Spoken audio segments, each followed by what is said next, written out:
ನಮಸ್ಕಾರ. ತಮ್ಮೆಲ್ಲರಿಗೂ ಸ್ವಾಗತ.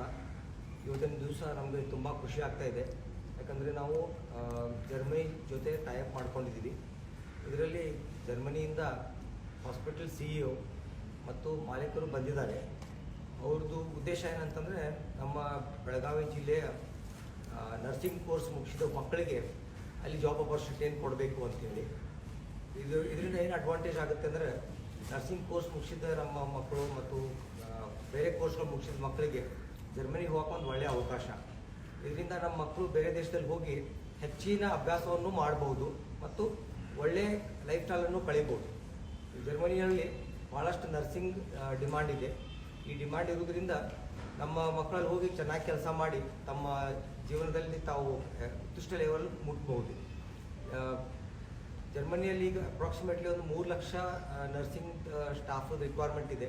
ಅದಕ್ಕಾಗಿ ನಾವು ನರ್ಸಿಂಗ್ ಯೂನಿವರ್ಸಿಟಿಗೆ ನೋಡಿಕೊಂಡು ಇಲ್ಲಿ ನರ್ಸಿಂಗ್ ಕೋರ್ಸ್ ಮುಗಿಸಿದ ಎಲ್ಲ ಮಕ್ಕಳಿಗೆ ನಾವು ಟ್ರೈನಿಂಗ್ ಕೊಡ್ತೀವಿ 6 ಮಂತ್ಸ್. ಆ ಟ್ರೈನಿಂಗಲ್ಲಿ A1 A2 B1 B2 exam pass ಮಾಡೋಕ್ಕೆ ಏನೇನು ಟ್ರೈನಿಂಗ್ ಬೇಕೋ ಟೀಚರ್ಸ್ ನಮ್ಮ ಕಡೆ ಇದ್ದಾರೆ.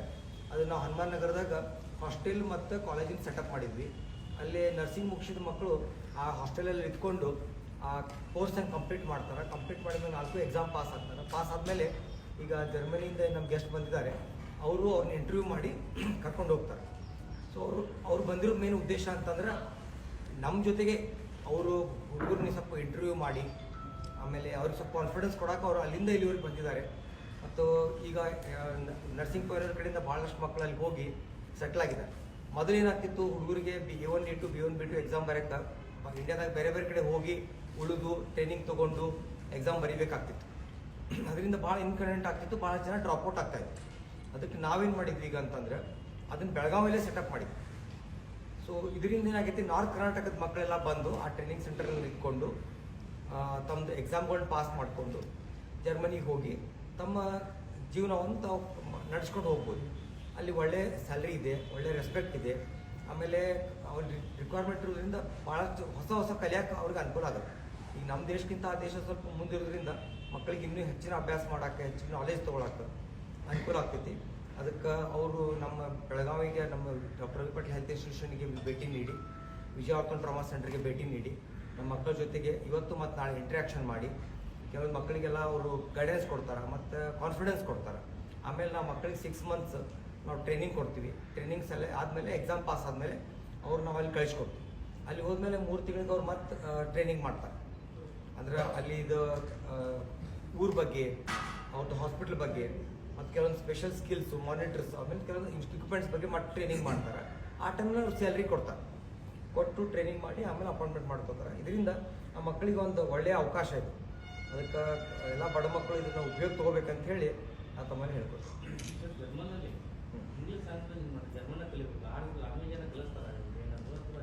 ಆ ಲ್ಯಾಂಗ್ವೇಜ್ ನಾವೇ ಕಲಿಸ್ತೀವಿ. ಜರ್ಮನಿ ಒಳಗೆ 90% ಜನ ಜರ್ಮನ್ ಲ್ಯಾಂಗ್ವೇಜ್ ಮಾತಾಡ್ತಾರೆ. ಪೇಷಂಟ್ ಜೊತೆಗೆ ಜರ್ಮನಿ ಒಳಗೆ ಮಾತಾಡ್ಬೇಕಂತ ಹೇಳಿ ನಾವು ಹುಡುಗರಿಗೆ ಕ್ಲಿನಿಕಲ್ ಸ್ಕಿಲ್ಸು ನಾವು ಫಸ್ಟ್ 4 ಇಯರ್ಸ್ನ ಕಾಲೇಜಾಗ ಕಲಿಸಿರ್ತೀವಿ.